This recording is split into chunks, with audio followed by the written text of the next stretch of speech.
Salut Franck, Salut César. salut à tous. On va reparler aujourd'hui des puts et de la stratégie pour se protéger sur les marchés, parce que vous avez été nombreux à réagir à la stratégie anti-crack qui avait été présentée par Franck et tout ce dont il a parlé assez récemment, au-delà de Jourdain Capital, sur le forum des Dobas. Donc on va revenir un petit peu là-dessus. Ce qu'on vous propose, c'est une discussion en trois temps. La première, c'est de revenir sur la globalité de la stratégie. Ensuite, c'est de parler un petit peu de vos questions-réponses, puisque vous avez été nombreux à nous poser des questions de manière assez concrète et on n'aime pas se défiler, donc on va essayer d'y répondre au maximum sur la dernière vidéo YouTube, donc stratégie anti-crack. Et après, comme moi, effectivement, ça m'intéresse de pouvoir me couvrir, non pas sur des éléments mineurs de marché, mais sur des énormes cracks, et que j'ai envie de suivre aussi cette stratégie. On vous propose de vous montrer avec Franck en live comment est-ce que je vais acheter des puts pour me protéger de ces, on va dire, cataclysmes de marché. Voilà, en tout cas d'avoir une vraie assurance. Petit mot peut-être Franck pour commencer sur la stratégie Universa. Ouais, en fait, le but, c'est de se protéger et de s'inspirer de ce qu'a fait Universa, donc Marc Spitznagel, associé avec Nassim Taleb. Donc, on rappelle, c'est un outil qui est très puissant, mais avec beaucoup de contraintes. Donc, l'intérêt, c'est de se protéger des cracks et des cracks uniquement. Donc, si demain ton portefeuille, il fait moins 15, moins 20%, la protection n'aura très peu d'intérêt. En fait, c'est une assurance incendie, c'est pas une assurance plomberie, etc. C'est vraiment si ta maison est détruite. Et donc ça c'est une première contrainte et avantage. Donc normalement tu vas avoir un gros effet positif en cas de crack. Et une autre contrainte qu'il faut avoir en tête, c'est que comme une assurance, tu vas payer une prime pour te couvrir. Et il est possible que tu payes cette prime pendant plusieurs années sans que tu en tires un gain, je veux dire, financier, même si tu as le gain psychologique d'être couvert, de pouvoir être investi sur le reste de son portefeuille à 100%. Mais il est possible que tu payes pendant 5, 6, 7, 8 ans, 10 ans cette prime et qu'elle te ne rapporte rien. Donc il faut être prêt intellectuellement, financièrement, à dépenser cette prime sur une longue période et à faire rouler tes options pour qu'elles gardent tout leur potentiel de couverture. Elle peut être de combien de pourcents cette prime? C'est-à-dire que s'il se passe rien sur le marché ou que le marché monte, combien tu payes de primes par an et combien tu perds en fait, point de pourcentage sur ton portefeuille? Bah, en fait, tu payes la prime que tu veux, entre guillemets. Tu payes la... Quelle, En fait, Universa, ce qu'ils font, c'est qu'ils considèrent qu'il faut couvrir 3% du portefeuille. Après, à chacun de considérer sa tolérance à ce coût permanent. Est-ce que tu montais à 3%, 2%, 1%? Est-ce que tu as du cash de côté potentiellement mobilisable demain s'il y a un crack pour en profiter, pour amortir cette chute de marché? Euh, Moi, je trouve que entre 1 et 3, c'est pas mal. En fonction de toi, comment tu estimes la- comment tu ressens cette dépense et comment tu veux pouvoir profiter en cas de crack du rebond de marché. Donc, à toi de voir. Entre 1 et 3%, c'est bien. Moi, je suis pas loin de 3. Donc, voilà. Très clair. Et petite question, alors avant qu'on passe aux questions j'allais dire des internautes, euh, question qui est super importante, dont on parle assez souvent ensemble, quel process? Là-dessus, est-ce que tu peux nous dire, toi, comment est-ce que tu as fonctionné pour te dire, ben, je veux pas sortir du process parce que ça peut être effectivement, si demain les marchés s'effondrent de 30%, mais que moi, mon OTM ou ma limite elle est à 35 ou 40%, et ben en fait, je ne vais pas y toucher. Comment bien définir un process pour être certain de ne pas se laisser emporter par ses émotions? Ouais, j'en ai pas mal parlé sur le forum. C'est une réflexion que j'ai menée quand même sur les dernières semaines.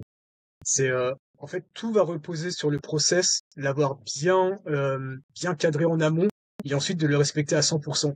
Parce que sinon tu as un risque d'avoir payé tes primes pendant des années et pas en profiter au moment où va avoir lieu l'événement majeur. Il faut avoir conscience du fait que là, tu vas te couvrir, on va tenter de se couvrir pour être prêt à profiter d'un moment de stress maximal. Et ce moment-là, il va avoir lieu sur une fenêtre de tir peut-être de quelques jours, quelques semaines. Donc, il faudra être prêt à ce moment-là à agir et à agir de façon mécanique et à sortir de toutes émotions pour que tu puisses en profiter au mieux pour qu'il y ait l'effet convexe maximal. Donc, si tu es prêt en amont, si tu as un process carré et mécanique, tu vas pouvoir éviter d'essayer d'optimiser au dernier moment, de changer les règles, etc. Ça pourrait être le pire. Si tu as une occurrence tous les 5 ou 10 ans et que t'es pas prêt à ce moment-là, tu pourrais faire sauter tout le gain du mécanisme. Et pire, tu aurais payé des primes pendant des années, entre guillemets, pour rien. Donc, bien être prêt, bien être préparé et respecter son process quoi qu'il arrive. Juste avant qu'on passe aux questions-réponses, est-ce que tu peux dire un tout petit mot de la performance d'Universa sur le mois de mars au moment du Covid? Ouais, en mars 2020, eux, ils ont publié une performance de 4000%. Après, c'est leur métier, ils font ça depuis des années, ils étaient prêts. Ils ont les outils, ils ont la psychologie pour. 4000%, c'est fois 39. Donc, je pense pas que, enfin, je te le souhaite, je nous souhaite qu'on puisse, en cas de crack, pouvoir avoir ces super amortisseurs et réussir à réinvestir au bon moment, et pour permettre de sortir une perf mensuelle de ce genre. Mais donc c'est le modèle, on s'en inspire, mais il n'y a aucune garantie sur le fait que ce soit possible et qu'on ait cet effet convexe maximal. On le répétera jamais assez, on vous donne pas de conseils d'investissement, on vous présente l'issue, alors principalement là des recherches de Franck, et puis moi effectivement de mon adhérence à cette stratégie-là, et donc on vous montre un peu en direct comment on fonctionne. Mais évidemment, faites vos recherches de votre côté. Je pense que l'aspect process et psychologie autour de ce qui vous convient est hyper important. Et Juste évidemment, pour ra- vas-y. Peut-être pour rappeler la base de cette couverture, donc ce sont des options à long terme, des options de vente à très long terme, donc à relativement long terme, entre 12, 18, 24 mois, et avec des prix d'exercice à 35, 30, 35, 40% en dessous du cours actuel de l'indice. Donc très hors marché, out of the money, OTM, comme on va dire par la suite. Donc c'est une stratégie entre guillemets assez simple, assez pure et, et qui va présenter le maximum de potentiel de rebond en cas de baisse des marchés. Donc voilà, c'est juste pour rappeler que c'est des achats d'options de vente à très long terme. Et on va essayer de tout vous détailler. On va en acheter. Alors, je vais en acheter avec l'appui de Franck en direct, et je vais essayer de poser plein de questions pour vraiment tout vous détailler, que ce soit, on l'espère, le plus clair possible. Donc, comme à la télévision, restez bien avec nous. Et maintenant, on enchaîne sur les questions-réponses que vous avez posées sur la dernière vidéo sur cette stratégie. Alors, il y a Joris 3.0 qui nous dit: Hello, stratégie intéressante. Par contre, j'ai du mal à comprendre pourquoi il est plus avantageux de rouler les puts au bout de 6 mois et de ne pas attendre une date proche de l'échéance pour rouler. En fait, c'est une bonne question. Il y a un principe assez simple, c'est qu'en fait, quand tu vas attendre l'échéance, c'est que ton option, s'il n'y a pas eu d'événement, elle va valoir quasiment zéro, parce que tu n'as plus la valeur temps. Donc, tu vas vendre, non seulement tu vas récupérer très peu d'argent s'il n'y a pas eu d'événement crack, c'est pas un objectif en soi, mais l'option, elle a une valeur, elle a une valeur parce qu'il y a une valeur temps dedans. Et surtout, l'autre risque, ce que tu vas avoir, donc la valeur de revente faible, donc quand tu vas faire rouler, tu vas perdre beaucoup d'argent. Et l'autre risque, c'est si tu attends une échéance courte, c'est l'effet convexe de ton option, donc son effet potentiel gain en cas de crack est plus faible. Donc t'as un double aspect négatif. Donc non seulement sur l'effet convexe de l'option, qui si sur le délai court, je sais pas, 6 semaines, 4 semaines, il va être très faible. Et en plus, tu vas le faire rouler. Si tu le roules, tu vas perdre cette valeur temps. Donc tu vas quasiment perdre toute ta prime payée, 1, 2, 3%, pour racheter une nouvelle option. Donc c'est pour ça qu'il vaut mieux faire rouler son option quand il y a encore une échéance de 9 mois minimum. La littérature sur le sujet a dit 9 mois minimum. Moi je préfère 12 mois, comme ça t'es tranquille. Donc ça veut dire que avant les 12 mois de l'échéance de ton option, tu vas retourner sur, alors là on sera sur Interactive Broker, mais retourner dessus et directement faire en sorte de pouvoir la rouler Tu la fais rouler aux mêmes conditions, donc c'est-à-dire avec une échéance, une nouvelle échéance, donc 18 mois, 24 mois, et toujours avec ce prix d'exercice très en deçà du cours de l'indice. Donc entre 30, 35, 40% en fonction de l'effet que tu recherches. Bon, on Donc essaiera de voir ça. repartir sur vendre l'option, donc avec généralement avec une perte, puisque la valeur temps à jouer, sauf s'il y a des petits soubresauts, peut-être un gain. On n'est pas là pour. En fait, on s'en moque un petit peu du gain de perte à ce moment-là, donc il faut être prêt. Et là, tu refais rouler et tu reprotèges de façon optimale ton portefeuille à ce moment-là. Tu Ouais. réactives le côté assurantiel maximal, en fait. Très clair. Ensuite, on a Krusty06 qui nous dit: bonjour. En général, vous prenez un strike à quel pourcent en dessous du cours du sous-jacent? Merci, cordialement. En général, ça serait difficile de parler de généralité parce que c'est une stratégie qu'on met en place depuis très peu. Donc là, c'est pas une généralité, mais ce que fait Universa, eux, de mémoire, il me semble que c'est au moins 40%, donc c'est extrême. Eux, ils veulent vraiment se couvrir que des gros cracks.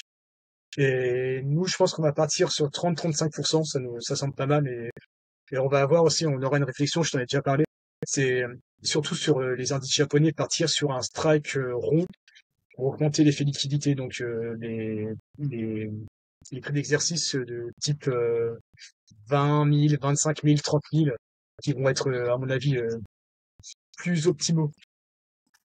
Ouais.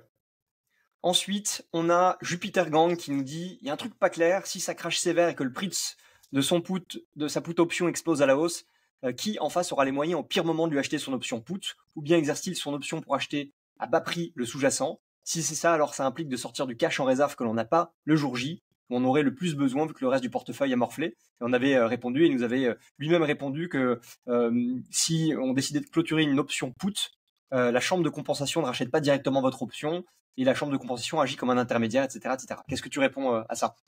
Ouais, bah en fait, c'est le risque, c'est le plus fort risque, c'est le risque de contrepartie. En fait, celui qui vend une option, donc en fait, ce qu'on va faire, là, on va acheter des options de vente. Donc celui qui vend une option, il a un objectif haut, c'est récupérer la prime, tout en espérant que l'événement n'ait pas lieu.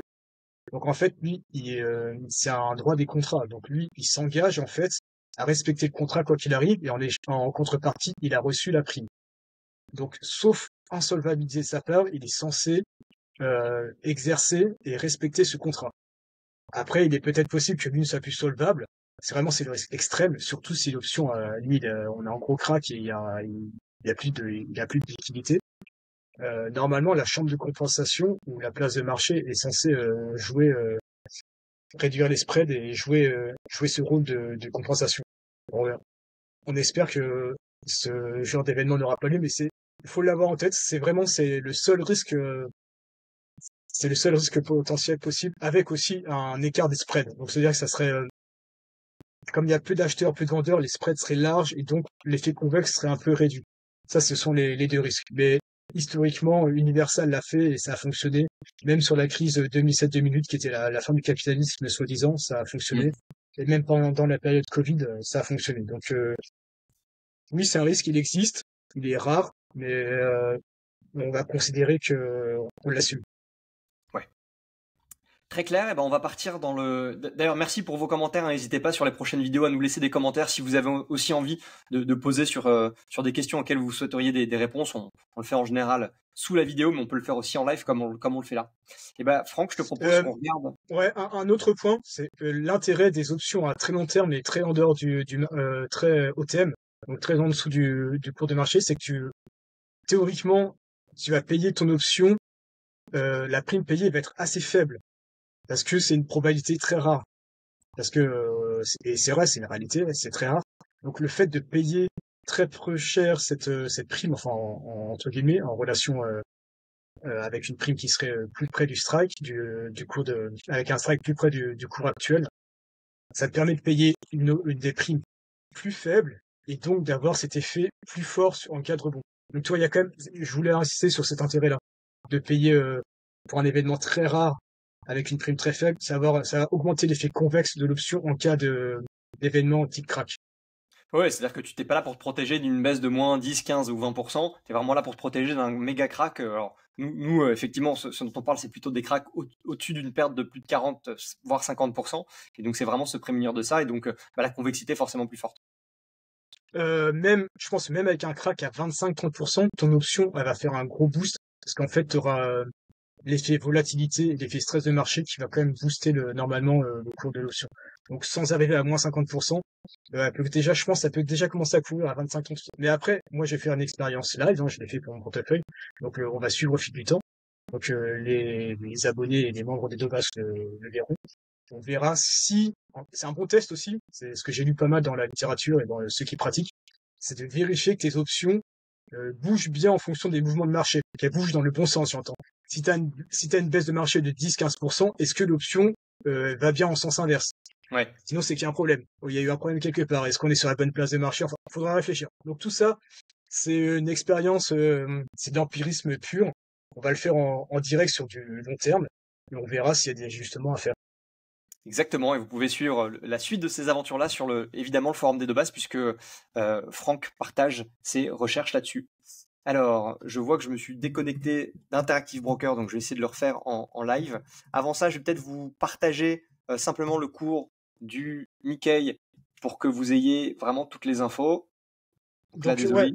Je remets en contexte. Donc César, en fait, il a compris la logique de cette couverture, il a accepté ses défauts et ses avantages, donc il est prêt à le faire. C'est pas fait pour tout le monde. Il est OK avec ça. Il est prêt à partir pour 5 ans à payer des primes à perte, entre guillemets, pour pouvoir bénéficier de cette couverture, d'avoir du cash au pire, enfin, plutôt au meilleur moment s'il y a un crack et acheter des actifs bradés. Et comme il a un portefeuille qui est fortement exposé au Japon, on va, euh, on va acheter en direct des options à long terme, prêt hors de la monnaie sur l'indice Nikkei 225. Ce qui fait sens, parce que comme ça, il a une couverture qui est liée géographiquement avec la partie longue Exactement. de son portefeuille. Et je vais vous présenter tout de suite où on en est du Nikkei. Et ensuite, on va passer sur Interactive Broker. Donc là, on voit bien qu'on est à un cours de 38 942. Et Ouais. donc, je vais tout de suite partager mon écran maintenant que je me suis reconnecté sur Interactive Broker pour qu'on puisse faire l'achat en direct. Et je vous rappelle, c'est pas un conseil d'investissement, c'est vraiment un souhait de ma part de pouvoir adopter cette stratégie. Et donc, on est parti. Donc Alors là, je suis sur 38 l'écran. 900, juste pour rappeler, donc 38 942, on a dit qu'on allait partir au moins sur un potentiel de baisse d'au moins 35%. Donc ça veut dire qu'on a un objectif qui est à 25 300 de prix d'exercice de 25 300 yens. Donc on va arrondir à 25 000. Comme je disais tout à l'heure, déjà ça n'existe pas forcément 25 312. On va partir sur un objectif de cours cible de 25 000, qui est un chiffre rond et qui sera à mon avis optimisé. Ouais, Donc là, clique sur se connecter, sinon ça va pas fonctionner. yes. Donc là, je vais sur N225. T'es pas connecté, clique-toi sur se connecter sous transaction. Ah oui. Non, en dessous. Ouais, voilà, parfait. Donc là, Voilà, je suis connecté. on est en direct, donc il y a des petits. Ouais, c'est bon. Une Ok. petite latence. En fait, faut que tu désactives tout le reste de. C'est peut-être connecté sur ton portable ou sur une autre application. Je regarde. Hop. Ça a l'air d'être Voilà, bon. parfait. Donc, connecter son installation de trading de marché, se connecter au trading de marché. Vas-y. Voilà. Alors, vas-y, sors de ça, on va recommencer à zéro. Ok. Donc là, il va sur l'option recherche, il va chercher l'indice phare japonais. Donc oui, c'est une couverture. Je rappelle, en fait, on prend les indices phares parce que ce sont les indices sur lesquels les options sont censées être les plus liquides et les plus représentatifs d'un crack. Donc là, Et on parce part que sur personnellement, je suis N220. exposé sur le marché japonais. Faut le préciser Oui, comme c'est ce toi. que j'ai rappelé, c'est ce que j'avais dit en amont. Donc là, on va partir sur N225, donc qui est le symbole pour le Japon. Tu mets plus d'instruments, tu vas sur l'indice. Parfait. Donc là, on voit le cours actuel, et bien ce que tu avais vu. Mhm. Tu vas sur les options. Ok. Alors là, je vois que tu as déjà paramétré l'échéance. Donc là, tu as choisi l'échéance. On va sur l'échéance, hop, Là, on est en décembre décembre 2026. 2026. Je vois qu'il y a une valeur intrinsèque, on le voit là, si tu vois, qui est quand même de 30%, qui est quand même assez importante. Donc Ouais. c'est pas optimal, je pensais qu'elle serait un peu plus faible. Donc toi, tu vas option de vente, tu vas acheter une option de vente. Mhm. Donc on a dit un strike à 25 000 yens. Donc vas-y, fais défiler la 25 000 yens. Donc on est à peu près ici. Ouais, c'est ça. Donc là, il propose, en fait, il disait que la dernière opération a été à 572. Donc, clique sur acheter. Tu passes ton ordre. Donc, en fait, je rappelle pourquoi on achète 8 décembre 2026. Ça fait 18 mois. Donc, là, l'option, elle fonctionne bien. C'est une échéance à 18 mois. Donc, c'est une option de long terme. Et Le donc, comme strike tu le rappelais, 25 elle 000. sera roulée d'ici 6 mois, c'est ça? Ouais, je te conseille entre 3 et 6 mois pour garder le maximum de convexité. 6 mois, c'est bien. Comme ça te permet, ça limite le nombre d'opérations. Déjà, ça fait moins de travail d'un point de vue suivi, etc. Et ça permet de limiter les frais de transaction. Ouais. Donc là, ce que je te propose, là, le dernier strike, il a apparemment le dernier prix payé est à 572, c'est l'estimation. Je te propose de faire un petit peu en deçà, tenter Mhm. par exemple 555.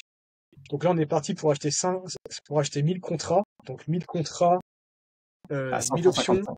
à 555. Donc ça va partir sur 555 000 yens. Donc Mhm. l'équivalent à peu près de 3300 euros. Exécution au jour, tu peux changer l'exécution même si tu veux. Tu peux mettre bon jusqu'à révocation. Comme ça, si ça Euh, passe pas aujourd'hui, ça passera au moment où ouais, le cours a atteint je la pense que c'est limite. pas la peine. Je sais pas si je vais te couvrir absolument aujourd'hui, parce que là, je trouve que la volatilité intrinsèque de 29%, elle est un peu élevée. Mhm. Donc, 155, ça me semble bien. Tu cliques sur aperçu en bas, comme ça, tu vois sur quoi tu t'engages. C'est toujours important parce que Ouais. on n'est jamais à l'abri d'une mauvaise manipulation et de partir sur des sommes qui sont inconsidérables ou qui ne représentent pas du tout ce qu'on veut et puis payer des frais de commission pour rien. Donc là, on voit la somme, ça fait 555 000 yens, environ 3 000 euros, pour des frais de commission de 972, donc ça fait environ 6 euros. Et donc maintenant, t'as plus qu'à, c'est parti, à passer l'ordre d'achat. Donc là, là, quand il va cliquer, c'est possible en fait que ce soit exécuté parce que sur la bourse des options d'Osaka, qui est la bourse des options, tac, tac, tac, oui, il n'y a pas de data, donc attention, c'est risqué. C'est pour ça qu'on a mis un niveau de prime plus faible que présenté. Et là, c'est J'accepte. possible que ce soit exécuté en direct parce que les horaires des options sur Osaka est très large. Confirmation de prix plafond obligatoire. Tac, oui, bah tu l'as mis le prix plafond, donc c'est bien. Ok, donc là, t'as été exécuté en direct. Mince, on aurait peut-être pu être un petit peu plus, un petit peu plus radin sur la prime payée, mais bon, là, ça y est, c'était parti. Donc là, t'as payé Voilà, donc une vous avez vu, on a vraiment fait le process en direct avec vous. Donc ça, je vais effacer comme on l'avait vu tout à l'heure pour pas garder Donc les là, si on options. regarde ton portefeuille, là c'est un vrai portefeuille qui est ouvert, mais t'as pas encore mis toutes tes positions sur eBay. Donc là, si on regarde ton portefeuille, qui était Voilà, à vous la pouvez base de voir 10 000 euros, ça y est. là, Bon, j'ai ma c'est position qui parti. est live ici. Et donc on vous fera, bon voilà, il n'y a pas de data en live, mais on voit bien que si je reviens en arrière, j'ai la position qui est ici. Donc là, Donc c'est parti, l'attaque. voilà T'as pour été cette couvert. manipulation en direct. Peut-être est-ce que tu peux redire, avant qu'on conclue, un tout petit mot simple pour les gens qui se disent, ok, moi les options, ça me parle pas du tout. On a parlé d'OTM, on a parlé de strike, on a parlé d'échéance, j'y comprends rien. Et ça leur paraît peut-être pour certains un process un peu compliqué de se dire, bah, il va falloir que je roll mon option tous les 6 mois pour garder une forme de convexité. Est-ce qu'il y a, pour ceux qui malgré tout ont envie de se couvrir, selon toi, avant même si tu penses qu'il y a nécessité de reformuler tout ça, mais des moyens simples de se couvrir? Ouais, garder du cash. Mais après, moi, je trouve que la problématique du cash, c'est que t'as le coût d'opportunité. Et le cash, si t'as 3% de ton portefeuille en cash, le jour où ça craque, bah, t'auras que les 3%, donc peut-être 4, 5 si le portefeuille baisse. Donc il y a moins d'effet convexe. Tu peux avoir des protections type or, etc. Mais ça va avoir moins l'intérêt des options. Après, si t'es pas à l'aise avec les options et cette stratégie, ce que je comprends tout à fait parce que c'est un produit complexe et qu'on déconseille, moi, j'aime ces stratégies parce qu'elles me parlent et je veux avoir l'effet maximum rebond et avoir le maximum de capital en cas de chute des marchés. Parce que là, ce qu'il faut avoir en tête, c'est que quand les marchés vont chuter, non seulement ça va te protéger parce que l'option elle va fortement rebondir, et c'est-à-dire tu vas pouvoir libérer beaucoup de capital, beaucoup de cash et profiter des actifs qui vont être délaissés par tout le monde. Donc, il faut avoir la psychologie et il faut être prêt à ça. Donc, c'est un état d'esprit et c'est une volonté de ma part, enfin de nous, c'est une volonté vraiment assumée, ce qui correspond pas au tempérament et au profil de tout le monde. Donc, avoir du cash de côté, ça peut très bien fonctionner aussi. Ça fonctionnera pas aussi bien, mais peut-être que ça correspond plus au profil de tout à chacun. Deux choses dans ce que tu dis. On l'avait déjà évoqué dans pas mal de vidéos, le fait d'être investi à 100% pour pas louper des opportunités de marché, ça nous semble être la meilleure stratégie. Beaucoup le font. Hein. William Higgins en a aussi beaucoup parlé. Et est-ce que tu pourrais dire si demain, effectivement, alors sans avoir un pourcentage extrêmement précis, mais avoir un ordre d'idée, si demain, effectivement, le marché subit un revers de 35%, qu'est-ce que ça te permet si, par exemple, tu as hedgé 2% de ton portefeuille avec ce type d'option? Bah, il est possible en fait que ces 2% de portefeuille fassent x10. On va partir sur vraiment un crack fort et puis le marché de l'option qui fonctionne bien, qui est liquide et qui est efficient. Donc x10, ton portefeuille, au lieu d'avoir 2% de cash à libérer, tu vas monter au moins 20%, au moins parce que en relatif, ton portefeuille il aura baissé. Donc, on va considérer que ton portefeuille il reste ISO. Donc ça veut dire que tu auras 20% équivalent de ton portefeuille libéré à investir. Donc c'est là aussi, il faudra être carré, il faudra réussir à ce moment-là. J'espère pas qu'il y aura un crack. Le but, c'est pas, en fait, je le rappelle, le but, c'est pas d'espérer un crack. Le but, c'est d'être protégé, de pouvoir investir le reste de ton portefeuille. Donc, toi, si tu as 2% couvert, d'avoir 98% investi et investi sereinement et de façon, entre guillemets, agressive. Donc, 98% action. Donc, pas avoir un mix obligataire, or, truc, machin, te dire, je peux être investi à 98% action parce que j'ai ma couverture sur 2% qui va jouer un rôle super important en cas de crack. Donc ça, c'est vraiment c'est l'effet hors crack. Et si le crack, malheureusement ou heureusement, a lieu, tu auras ces 2% qui vont peut-être se transformer, on espère, en 20%. Et là, tu vas pouvoir acheter des actifs bradés. Donc, c'est vraiment une réflexion contrariante, typique de base, quoi. Exactement. Pour moi, l'idéal, c'est de se remplir de valeurs d'entreprise négatives sur des boîtes assez grosses et des dettes nettes. Essayer de trouver un maximum de valeurs type dettes nettes pour profiter d'un rebond très fort. Parce que historiquement, on l'a vu, on en reparlera dans une prochaine vidéo, peut-être une vidéo de la semaine prochaine, sur les baggers. Les baggers, historiquement, nous, on l'a vu dans les portefeuilles sur les 20 dernières années, les portefeuilles de base. Les plus gros baggers, ceux qu'on récupère en pleine crise, un peu après la crise, quand la poussière commence à retomber et que tu peux commencer à ramasser. Les plus gros performeurs, c'est les net. C'est ceux qui font des x4, x5, x10, x15. Donc si tu cumules, si tu arrives, on est dans le scénario idéal, hein. Je dis pas qu'il va se produire, mais le scénario idéal, c'est que tu récupères ton cash, 20% de ton portefeuille. Donc tu as forcément amorti la chute, tu as du capital, tu réussis à très bien redéployer ce capital au pire moment de la crise, donc au meilleur moment pour un acheteur. Et là, tu arrives à faire de belles opérations. Ils font des x2, x3 sur un horizon 2-3 ans. Là, tu as préparé ton portefeuille pour une super performance de long terme. En une année, normalement, tu as fait un truc incroyable. C'est ce qu'on a fait avec le portefeuille en 2008-2009. On a mis du capital sur le marché.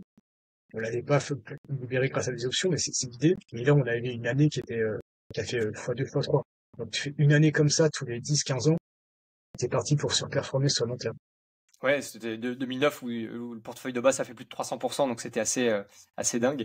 Et oui, tu le dis, la dernière vidéo était effectivement sur les 3 études sur des multibaggers et ça va être hyper intéressant qu'on puisse regarder quelques-uns des multibaggers version de base parce que il y avait un peu un débat sur le côté quality value des études que j'ai pu présenter. Et c'est vrai que sur ces deux bases, effectivement, il y a un lien assez fort avec les net. Et donc ça va être assez chouette qu'on puisse présenter de manière hyper concrète tout ça et potentiellement donner aussi des axes pour si demain il y a effectivement un crack assez important de savoir comment cette poche-là va être déployée. Ouais, pour rigoler, je veux dire, si demain il y a un crack, c'est là où il faut s'abonner au Dobas, quoi. C'est là où, c'est là où vous allez pouvoir avoir le maximum de pistes d'investissement les plus pertinentes. Si vous Ouais. aviez un doute, ça va être la période où il faudra s'abonner. Ça sera celle-là, c'est la fenêtre de tir optimale.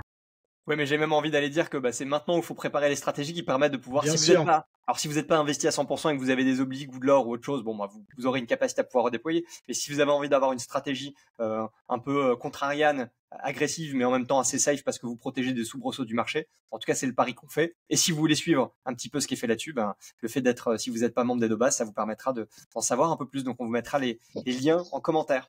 je suis d'accord avec toi. C'est quand il fait beau qu'il faut réparer son toit ou préparer quelque chose. Donc c'est tout de suite qu'on prépare. Le pire se prépare en amont. Si tu réagis à Exactement. chaud, en fait, c'est le pire. Et ouais. D'expérience et enfin tous les grands investisseurs le disent. Si tu réagis trop à chaud, c'est là où tu vas prendre les mauvaises décisions.